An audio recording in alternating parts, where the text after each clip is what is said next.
The beginning of the 2020/2021 NBA season had pretty much every single thing that we're used to seeing in the beginning of a season.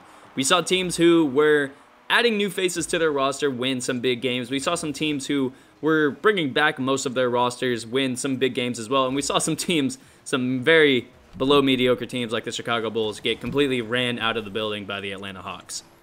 The Milwaukee Bucks and Boston Celtics ended up having an incredible first game of their season on TNT yesterday. Giannis Antetokounmpo ended up choking away the last free throw to end up losing the game for the Bucks. However, I don't think that game should at all be placed on him in terms of the loss. He ended up providing 35 points. He shot 3 of 8 from the three-point line, which is a lot better than I think anybody would give him credit for. And with 13 rebounds and only 2 assists, I think we can see that Giannis Antetokounmpo is going to be used in this offense more as a threat around the rim like he probably is best at, instead of being a guy who is going to initiate offense and be a main guy handling the ball. However, in my eyes, the 2 biggest games and the 2 biggest wins for NBA teams yesterday was the Utah Jazz winning by 20 over the Portland Trail Blazers, and the New Orleans Pelicans ended up winning by 17 over the Toronto Raptors. The Utah Jazz and New Orleans Pelicans were both teams who wanted to unveil a new look to their squad. For the Utah Jazz, they want to get up and down the court a lot more than they did last year, and they want to put up a lot more threes than they did last year as well. If you compare what they did yesterday against the Portland Trail Blazers to what they did last year in their whole season in their 72 games, they shot 53s yesterday against the Trail Blazers, which is something they only did 1 time last year, and they ended up making 19 of those threes, which is something that they only did 6 times last year. So we can see that with this Utah Jazz team, with guys like Donovan Mitchell, Mike Conley, Joe Ingles, Bojan Bogdanovic, and a plethora of good shooters on this team, the new look to get up and down the court and get a lot more shots up is already paying dividends for the team. Throw in the fact that they're one of the best defensive teams in the NBA, with Rudy Gobert stopping any shot inside and Mike Conley being able to guard pretty much any team's best ball handler. This team is primed to be a top 3 seed in the West and could very well look to upset a team like the Clippers or the Lakers when it comes to the playoffs. Now, the second big game that I brought up was the New Orleans Pelicans taking down the Toronto Raptors 113-99. Basically, the Toronto Raptors ended up losing it in the second half. I believe they took a lead into the halftime. But in the second half, they got outscored 63-42.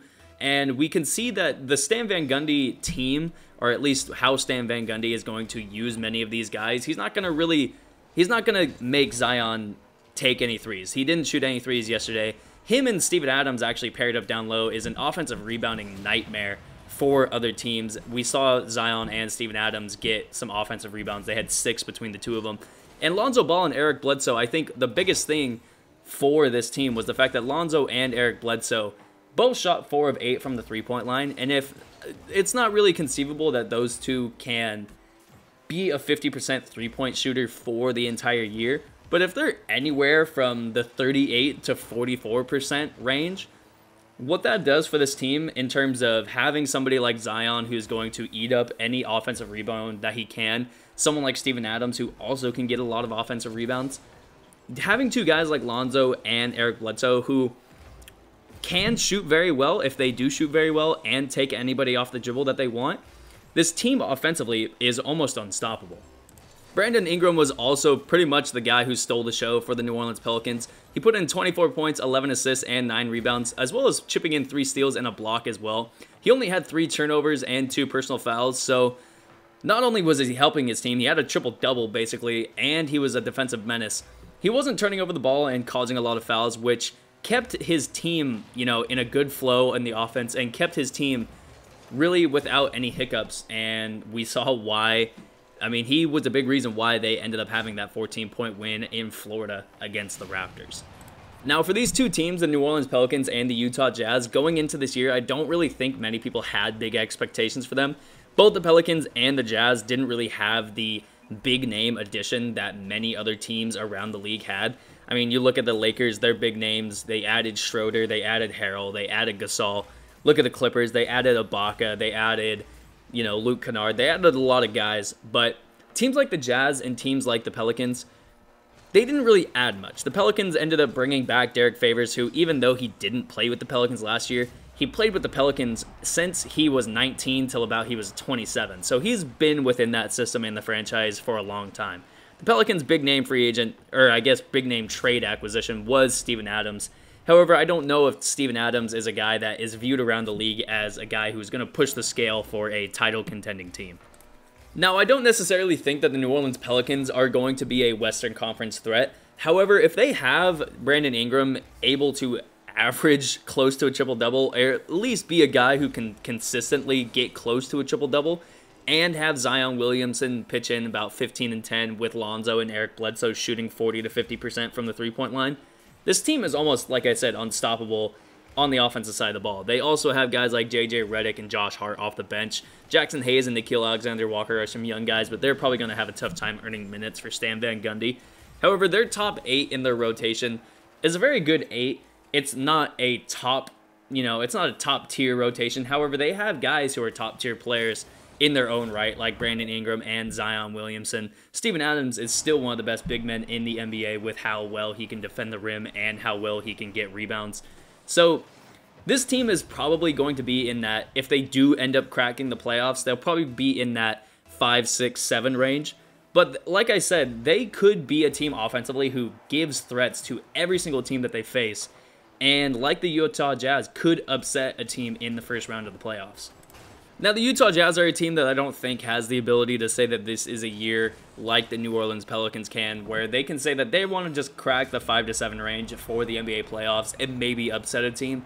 I think this Utah Jazz team really wants to get not only home court advantage, I think they probably want to push for a 1 or 2 seed in the NBA playoffs and be one of those considered favorite teams in the playoffs. I think last year, after losing to the Denver Nuggets, not only did it hurt them that they lost, I think in the fashion that they lost, in terms of it seemed that they weren't able to stop Jamal Murray or Nikola Jokic on any given night, even though offensively they were putting up a lot of points. For a team whose identity almost begins on the defensive side of the ball, giving up that many points to Murray and Jokic probably hurt them more than anything. For a team like that, whose mindset basically begins on the defensive side of the ball, having that happen to them in the playoffs, I think hurt them. Obviously, it probably disappointed them a lot, but it probably helped them as well because it gave them extra motivation going into the offseason and their training camp. So with that in mind, like Quinn Snyder said, he wants to get up and down the court a lot more. He wants to shoot more threes. But I think also this team probably took themselves to task a little bit more in the offseason in terms of getting better on the defensive side of the ball, even better than they were last year. And we saw, like I said, again, we saw them take the Portland Trailblazers to task in their game yesterday. They only allowed 100 points. Damian Lillard only had 9 points in the whole game. In fact, he was scoreless in the first half. So I think we're already seeing this Utah Jazz team not only play better on the offensive side of the ball, but defensively, they took themselves to task in the offseason and got better on that side as well. There were 14 games in general yesterday, so I'm not exactly going to touch on every single game. I'm just going to touch on the big ones. LaMelo Ball in his debut yesterday for the Hornets did not really provide much of a spark. However, Terry Rozier had 42 points, 3 rebounds, and 2 assists in that loss to the Cavs. The New York Knicks ended up losing their first game against the Pacers. Sabonis ended up destroying them in the first half. He finished with 32 and 13. And the Philadelphia 76ers in their first game with Doc Rivers as the head coach, Joel Embiid showed out in a game in which he really didn't have anybody defending him at his level. He kind of took Thomas Bryant to town. Finished with 29 points, 14 rebounds, 2 assists. Ben Simmons had a solid game as well. And it was a good first game for the Sixers with their new look. That's going to be the video for me. I'm going to try to do a lot more videos like this during the NBA season that kind of recap a previous night's games or kind of just give a little bit of an update for some of these teams. If this is something that you like to see, make sure you hit a like button down below. If you don't like seeing it, then make sure you hit dislike. Any feedback from you all at this point is much appreciated. If you think I'm wrong about what I said about your team, or if you think I'm right, make sure you let me know down in the comment section below. And if you're wanting my returning 53 or 54 subscribers, I can't remember exactly where I'm at right now, I appreciate you so much. And if you're new around here, make sure you hit subscribe, turn on notifications, and I'll see you in the next video. Peace.